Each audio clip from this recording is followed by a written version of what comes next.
আজ কুড়িগ্রাম যাচ্ছেন জামায়াতে ইসলামের আমির ডক্টর শফিকুর রহমান সহ ১১ দলীয় জোট নেতারা। সেখানকার খবর জানাতে সরাসরি যুক্ত হবেন সহকর্মী জাহিদুল ইসলাম জাহিদ।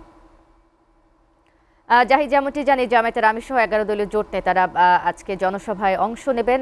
সেখানে কখন নাগাদ আসলে জনসভা শুরু হবে এবং প্রস্তুতি আসলে কেমন দেখতে পাচ্ছেন? নির্বাচন অনুষ্ঠিত হয়েছে। হ্যালো হ্যালো শারমিন, আপনি যেমনটি বলছিলেন, আমি এই মুহূর্তে রয়েছি কুড়িগ্রাম সরকারি কলেজ মাঠ। এখানে কিন্তু কানায় কানায় পূর্ণ হয়েছে অসংখ্য মানুষ দ্বারা, এবং আশেপাশে যে রাস্তাগুলো আছে সেগুলো পূর্ণ হয়েছে। আর কিছুক্ষণ পরেই কিন্তু জামাতের আমির ডাক্তার শফিকুর রহমান সহ নেতৃবৃন্দ এখানে উপস্থিত হবেন।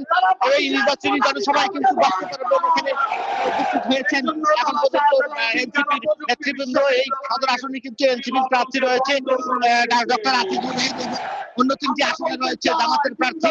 তাদের বিজয়ের জন্য তারা কথা বলবেন এবং এই জামাত নির্বাচিত হলে কি করবেন সেই প্রতিশ্রুতি দিবেন।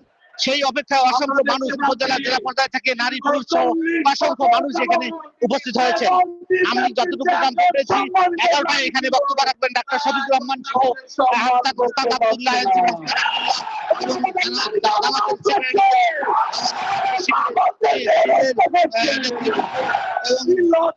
অন্যান্য স্থানীয় নেতৃবৃন্দ এখন পর্যন্ত বক্তব্য দিয়ে যাচ্ছেন। এবং এই নির্বাচনকে ঘিরেই কিন্তু আজকের এই সমাবেশ সফল করতে স্থানীয় জামাত সহ নেতৃবৃন্দ সর্বাত্মক প্রস্তুতি নিয়েছে। এই ছিল আমার কাছে এই সমাবেশ স্থল থেকে সর্বশেষ তথ্য। জাহিদ,